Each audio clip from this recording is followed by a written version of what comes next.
Did you know that African armies decisively defeated European colonial powers decades before World War I? The history of warfare in Africa is far richer and more complex than commonly portrayed. From repelling ancient invasions to resisting the scramble for Africa, African warriors displayed remarkable ingenuity, resilience, and tactical brilliance. This is the story of those battles, those victories, and the legacy they forged. We begin in the highlands of Ethiopia, March 1, 1896. The Battle of Adwa. Emperor Menelik II had mobilized a massive army, over 100,000 strong, to confront the invading Italian forces led by General Oreste Baratieri. The Italians, confident in their superior firepower, marched into a trap. Menelik's forces, though wielding a mix of spears and modern rifles purchased from Europe, outnumbered the Italians nearly 10-1. More importantly, Menelik had ensured a logistical advantage, with thousands of pack mules carrying ammunition, exceeding the Italian supplies.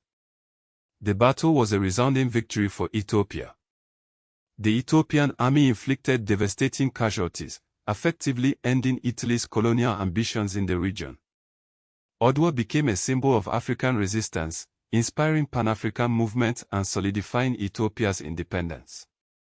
The impact resonated across the continent and the diaspora. Now, fast forward to 1880, Basutoland, modern Lesotho. The Gun War. The Basotho people, under the leadership of King Moshoeshoe II, faced the might of the Cape Colony. The conflict arose from attempts to disarm the Basotho, who had acquired firearms through trade. The Basotho, masters of their mountainous terrain, proved to be formidable opponents. Employing guerrilla tactics and utilizing natural fortifications, they inflicted heavy losses on the Cape Colony troops. One key engagement took place at Mafeking, where the Basotho captured a significant amount of weapons and supplies from the British. The war ended in a stalemate, with the Cape Colony forced to retreat and recognize Basotho autonomy.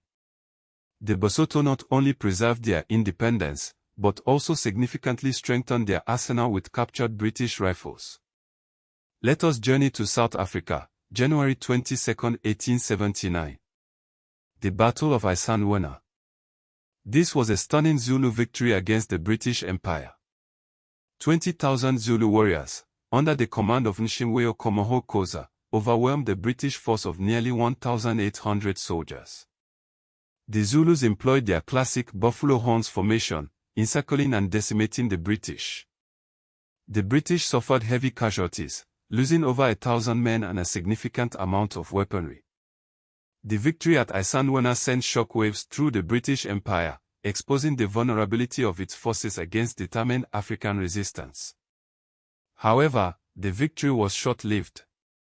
The British soon reinforced their troops and ultimately defeated the Zulus later that year, but Isandlwana remains a testament to Zulu military prowess. The Second World War brought new battles to North Africa. The first and second battles of El Alamein in Egypt, in 1942, were crucial turning points in the North African campaign. In July 1942, the first battle saw Allied forces, under Lieutenant General Claude Ohenlek, halt the advance of Owen Romel's Africa Corps. This prevented the Axis powers from capturing Cairo and gaining control of the Suez Canal. Months later, in October, General Bernard Montgomery launched a major offensive, leading to the Second Battle of El Alamein. The British and Commonwealth forces decisively defeated Romel's forces, driving them out of Egypt and marking a turning point in the war. North African soldiers fought bravely alongside Allied forces, playing a vital role in the liberation of their own lands. The Siege of Tobruk, in Libya, also stands out. For 241 days in 1941, a garrison of Allied soldiers, including the 9th Australian Division and the Polish Carpathian Brigade, withstood relentless attacks by German and Italian forces. The defenders of Tobruk, despite being heavily outnumbered, held their ground, preventing the Axis powers from advancing further into North Africa. The Polish soldiers, many survivors of Siberian exile, earned a fearsome reputation for their tunneling tactics, becoming known as the piercing rats to Romel's forces. But the story of African battles extends further back in time. Consider the Zemin Mesafint, the era of princes in Ethiopia. During this period of internal conflict, numerous battles were fought between rival warlords vying for power. The three battles of Sabakusa in 1771 saw Emperor Teko Hamenot I consolidating his authority through military victories. These internal conflicts, though often overlooked, played a crucial role in shaping the political landscape of Ethiopia. Further back still is the little-known story of Nubian resistance. In 642 and 652 AD, the Nubian kingdom of Nobesha, modern Sudan, repelled incursions by the Arab Rashidun Caliphate at Dongola. The Nubian warriors, known as the Blemis, were skilled archers, employing poisoned arrows to devastating effect. These victories led to a treaty that fixed the Nile as the border, preventing Arab expansion into Nubia for centuries. The influence of Islam was delayed in the region until the 13th century. Finally, we turn to the War of the Golden Stool in 1900, in what is now Ghana. The Ashanti people fiercely resisted British attempts to seize the Golden Stool, a sacred symbol of Ashanti nationhood. The Ashanti, refusing to surrender their cultural icon, launched a rebellion against British rule, resulting in heavy casualties on both sides. Though the British ultimately suppressed the uprising, the Golden Stool remained hidden, never captured, symbolizing Ashanti resilience. These battles, along with countless others, represent a vital part of African history. They demonstrate the agency, ingenuity, and unwavering spirit of African peoples in the face of adversity.